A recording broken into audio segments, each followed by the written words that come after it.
Hey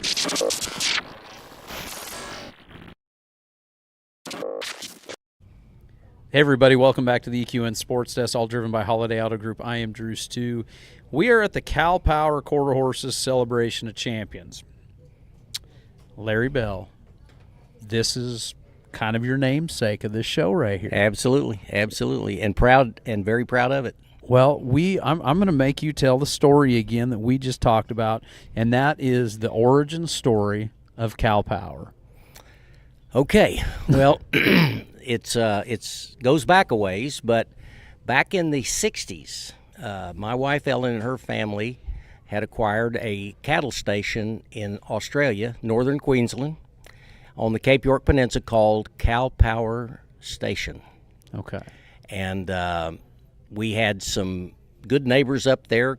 King Ranch had a neighboring ranch called Lakefield, which is sort of not all that unusual of a name and what have you. And there were some other ranches in the area, but they had kind of more common type names. But the one we ended up with was Kalpowar Station, and Kalpowar.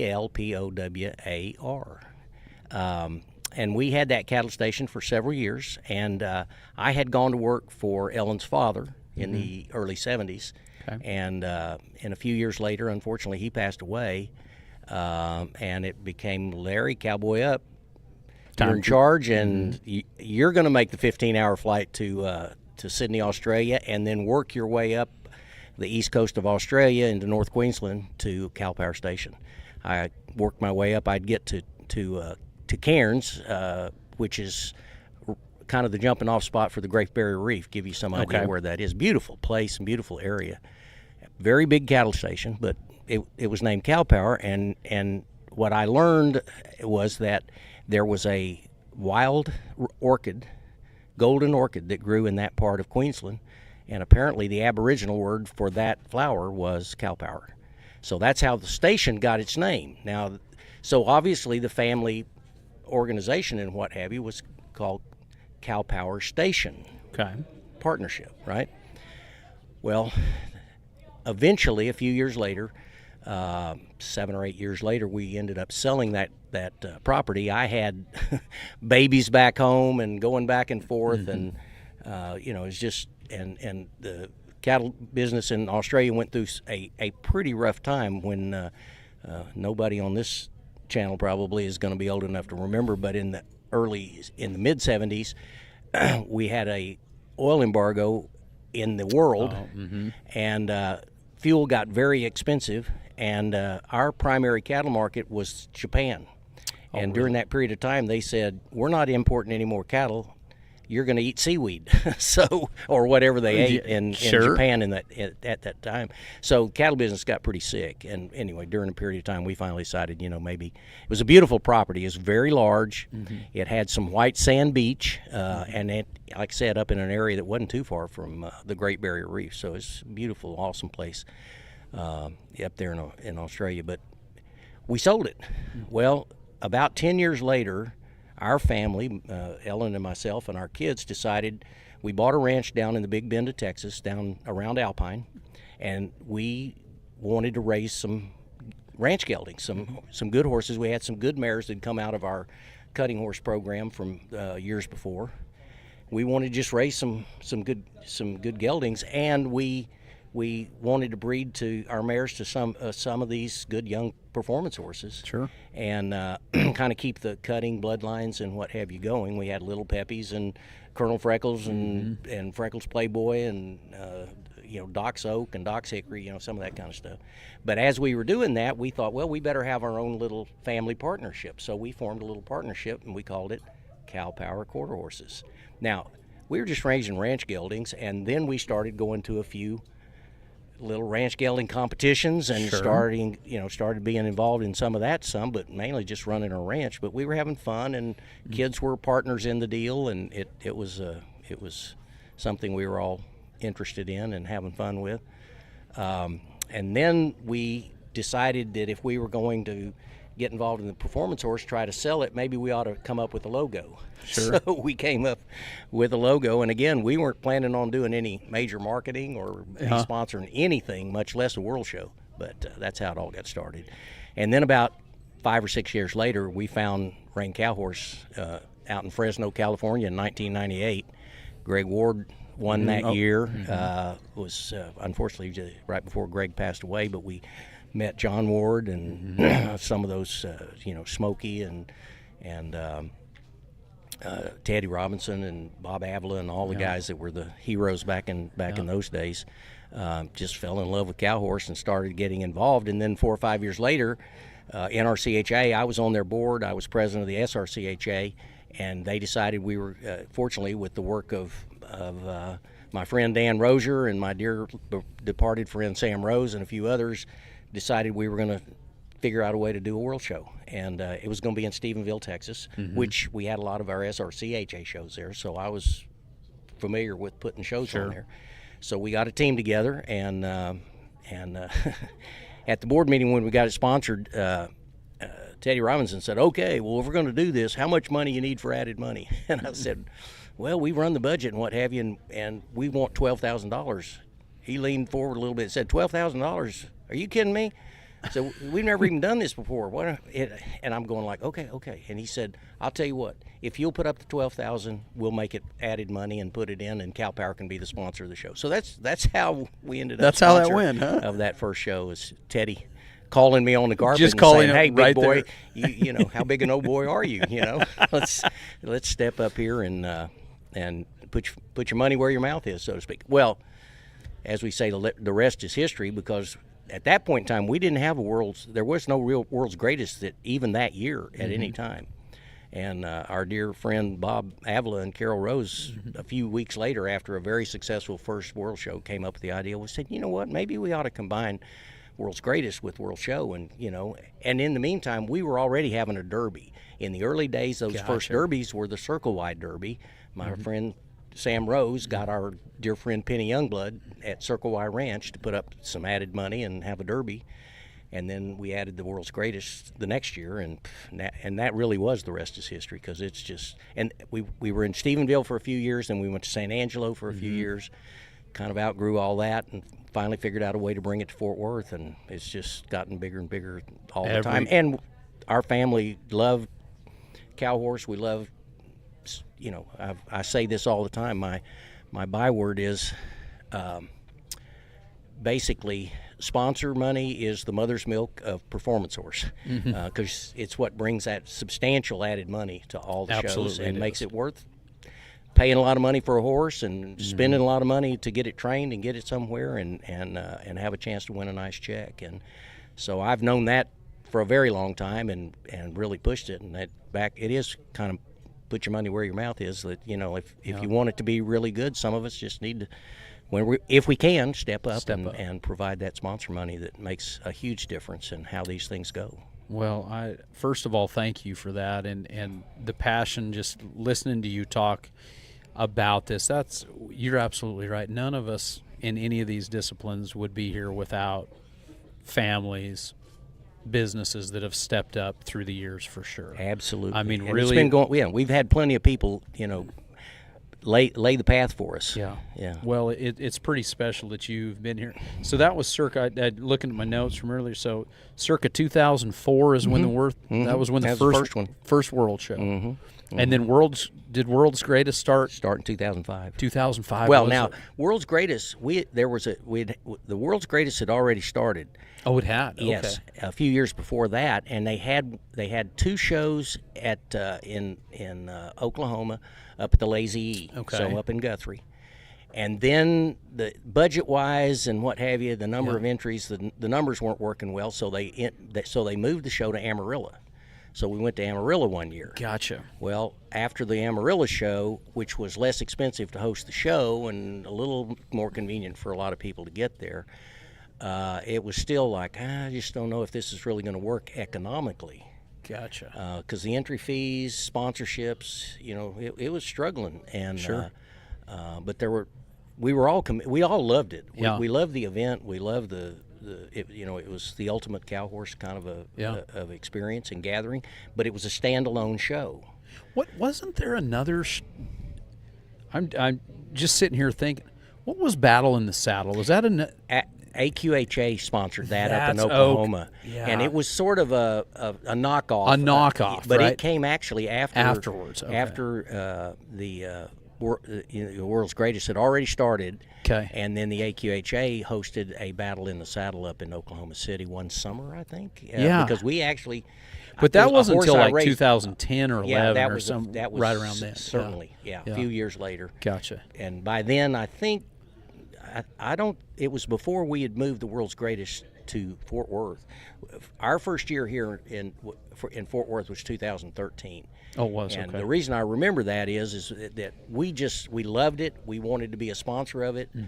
Jay Winburn was involved. My story is that I was actually in Africa on a trip, and I missed that snaffle bit futurity in Reno, and I that's the first one I'd missed in like 10 years or maybe longer. And but my daughter Amy was there, and Amy loved cow horse, and she had great friends in cow horse. And I remember I was in Africa, and she called me, and she said, "Hey, Dad, I need to tell you something." And I said, "What's that, sweetie?" And she said, "Well, I just spent some of your money." And I'm going, well, I knew they had horse sales. I thought, oh my God, she bought a horse. Bought a horse, yeah. And I said, "Oh, really? So what's that?" And she said, "Well, I just talked to Jay Winburn. He said they're moving the World's Greatest to Fort Worth, and want to know, are we going to be a sponsor?" And I'm going, and she said, I told him yes.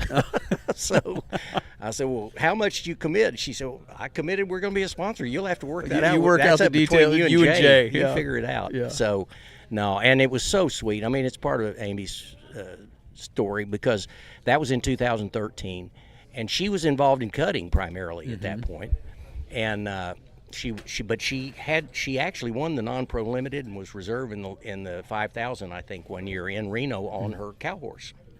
But cutting was her first love. Sure. And although she rode hunter jumpers for 10 years before that, but as a result of that, it was so cool because we had our box at the show, right? Sure. And Amy got to fill the box with all of her cutting horse friends. Yep.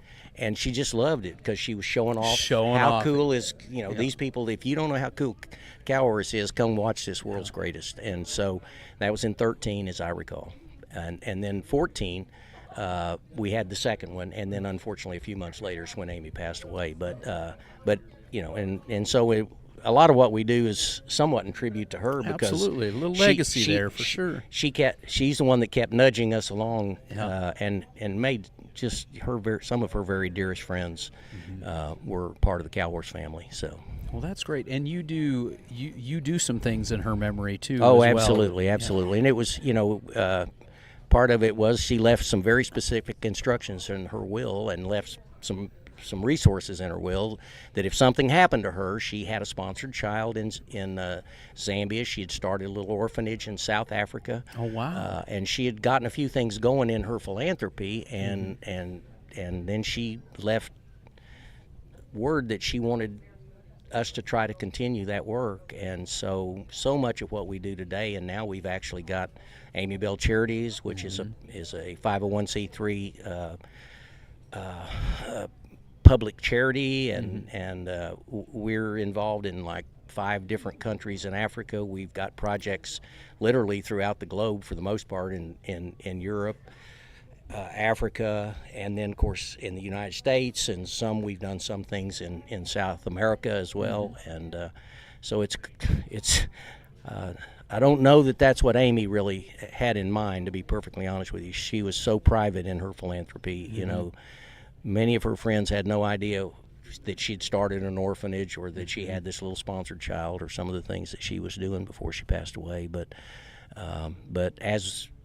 frankly, the reason it's grown and gotten to be as big as it is today is the incredible support we've got from her horse friends, both in cutting and cow horse, both. Sure. And then the hunting world that she was involved in, and that we were all on a hunting trip when we really got started being involved in the mission work in Africa. I was just going to ask you, so it's primarily mission work, huh? Yeah, no, we do. Amy actually studied family services. Her degree at Tarleton was in family services, and her dream job was to go to work for Child Protective Services. And that was not my dream job for her. Sure. And she did that for a couple of years, but she reached a point where she was trying everything she could do to try to save the children, save them all.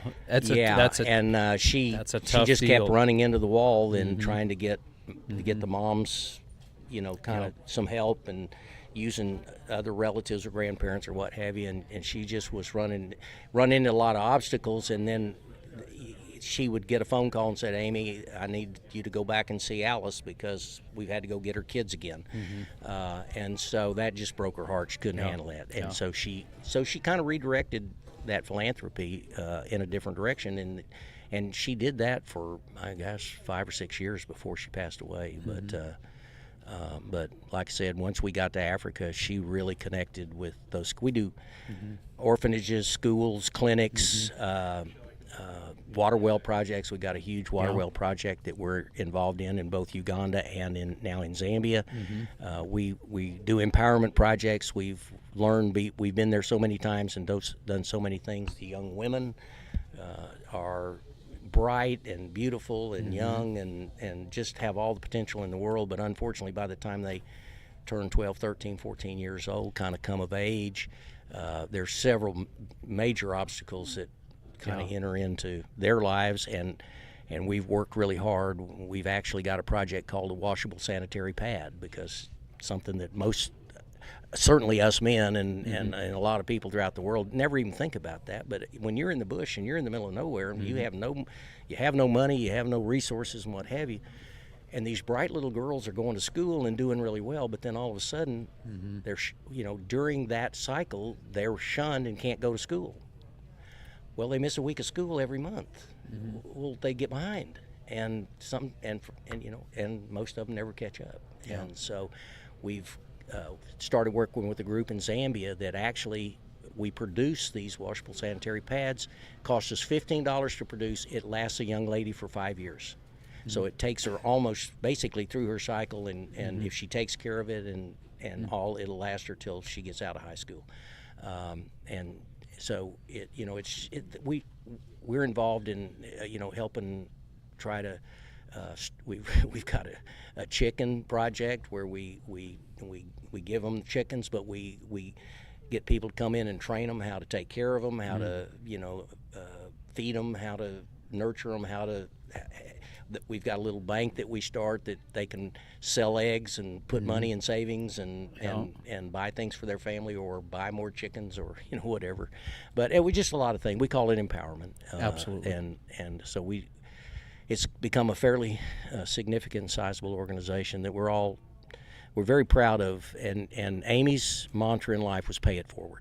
She was always random act of kindness and pay it forward. And so anytime we get a chance to continue that tradition, it's just something that's meant to our family for a long, long time. Ellen and I were blessed that our parents taught us that same. We passed it along to our kids.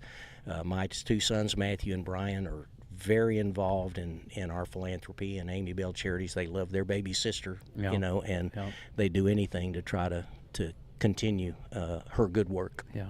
Well, that is beautiful. That puts a whole new meaning behind why we're here doing what we do. It really does, and that way more than a logo and a sponsorship. Yeah, exactly. It's a whole lot of meaning behind it, and I love that you tie it back, because the people, we're very fortunate, aren't we, in this horse world, to be around such great people that can share these same missions with us, that will help out, and that's values. Yep. Values. Very principle based. Yes. And we've been a major sponsor for a long, long time, and had the right to have a booth at these shows and what have you.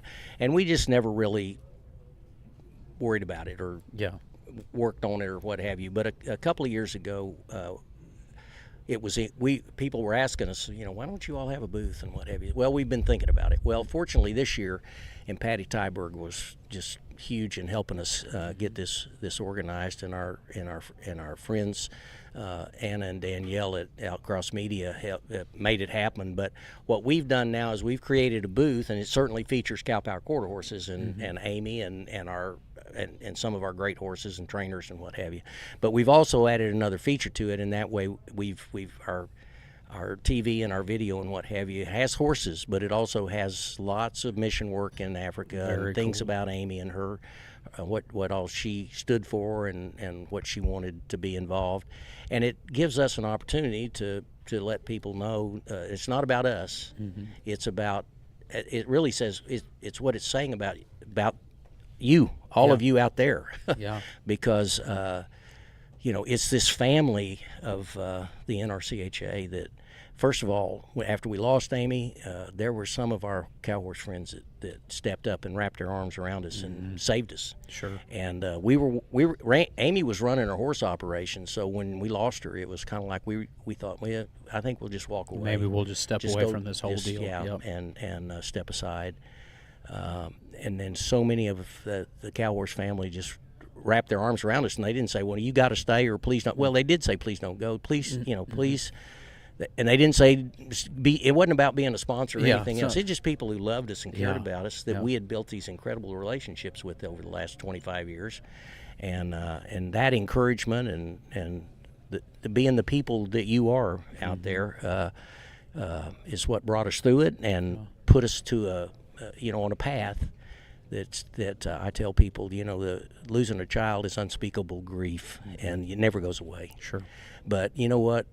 There's also joy in the world, and if you look for it. Yeah. And we found it, and we find it in the face of these children. They're just incredibly grateful. We can find it in the faces of all these people around here that in this building, in this facility, and in this business. And we've got great families in the cutting horse world as well that are great supporters. You all may have seen something here recently where our dear friend Casey Deary basically auctioned off a antique pickup, that blue pickup, and raised a great deal of money for our water well program. I mean, and Casey and Nicole were dear friends of Amy and of our family, and for them to step up here now 10 years after she's gone and That's make pretty that cool. I mean, it just tells you who this family is and what they really care about. And it's those values that we all hold dear. There is we haven't talked about it on camera here today because it's tough, but I think this is definitely a time. So there's a funeral going on right now for a little girl. I'm sure you know the story. Yeah. You know the story, and that's today. We had Pam Minnick up here a little bit ago, and her and I didn't even talk about it, but she was wearing pink for Oakley. Yeah. And it's as a parent, I can't imagine. No. I can't imagine. I've experienced it. It's unspeakable pain, and I'll tell you this. Unfortunately, we see a story like that. I can't necessarily say we see it every day, but it happens every day, where a parent loses a child. And if you'll really think about it, who isn't somebody's child? Yeah. Right? Yeah. So at some level, it's just a part of life that you're just going like, there's just something that's not natural about that. Yeah. But it happens for whether it's natural or not, it does happen. But I can tell you, when we read a story, and when Ellen and I both, we talked about it for the last 3 days. Every time we see something about that story, there's just something in our heart that just grieves. And it's not for us. It's for her parents and her grandparents and her aunts and her uncles and all those dear friends that love them and had connections with that little girl. And what a precious little thing she was. Yeah. You can Beautiful just imagine, little girl. Yeah. And you just go, what? It's just, you can't find... you can't find an answer. I tell you, we've been there, but I tell you this, and I'll mention this as this. I don't know that this is the way. When it comes to grief, I don't think there is a way, as we say. But what has meant the most to Larry and Ellen through the years, and especially in the beginning, is when somebody came up and simply said, we are so very sorry. Yeah. We love you. Yeah. And we love your daughter. Yeah. And man, that's all. That you don't need to quote scripture or wax poetically, as we say sometimes. What have you? Just give them a hug. Yeah. Tell them you love them. Tell them you're sorry for them, and that you'll always remember their precious child. Absolutely. I sent Ryan. The parents are friends of mine. Oh my goodness. Yeah. And I sent Ryan a message, and he messaged me back, which I was surprised. But that's it. Like, you can't. There are no words other than "Hey, pal, we love you." We love you. I mean, that's it. I mean, because what else do you say? Yeah, what else? It's that whether it's a physical hug or just an emotional hug or whatever it is, it's just like wrap your arms around them in some way. If you can't do it physically, just simply with kind words, and just tell them how much you love them and that you're there for them, because and they'll say, well, what can we do? Well, you already did it. When the time comes, they'll let you know. Yeah. When the time comes that there is something you can do for them, even if it's just go have lunch. Yeah. Or let's go take a drive in the country. Answer the call. Yeah. Yeah. Just talk to me. Yeah. You just let them tell you. Yeah. Let them tell you. Aren't we fortunate to be in this group of people, whether it be that rodeo world or the cutting horse world or the cow horse world? We are so fortunate to be in this group of people of the like ilk. You know what I mean? Like, aren't we lucky that I don't know if everybody has. I know for a fact that everybody doesn't have what we have here in this industry. Well, I don't know if this is the right word or not, but we certainly have a preponderance of it, and it's not everybody for sure. But we found it in several other places. It does exist out there. There's some incredibly, in this mission work and what have you, we're constantly running across people that, frankly, that were kind of like Amy. They've been doing this kind of work and doing these kind of things, and we didn't even know about it. And then they find out we're doing it, and so you kind of have a close connection. But there are some really unbelievable, blessed, God-fearing, grace-filled people in this world that we get to.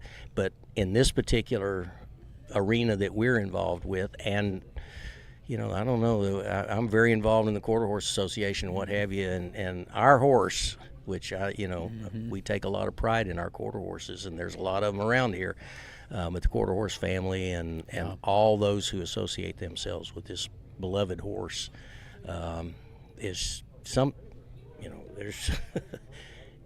There's a lot of really good people in our business. There's a lot of really good people. Yeah, You're exactly.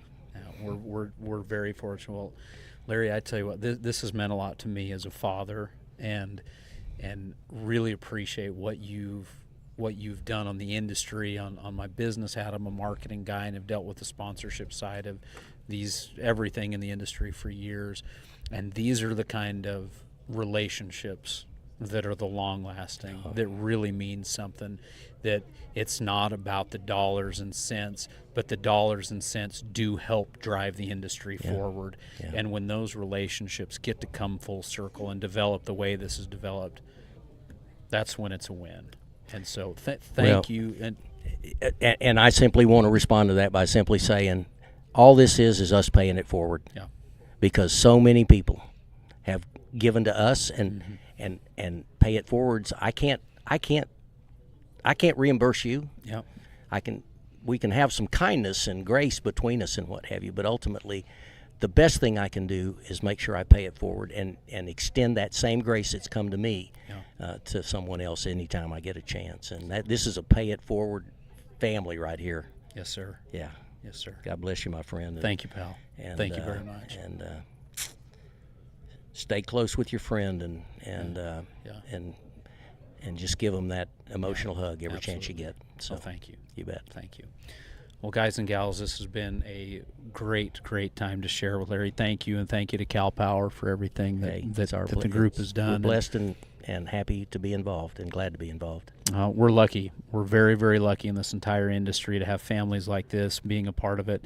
And friends, our deepest prayers and thoughts go out to the Chase and Domer family for everything that they're going through. Today is going to be a very, very tough day in this industry, but we love you guys, and I think that's all I got. Thank you, pal. That's what they need. That's what they need. Well, you love them, right? Absolutely, absolutely. Well, thanks, everybody. We'll talk to you in here in just a little bit. Appreciate it very much, Drew.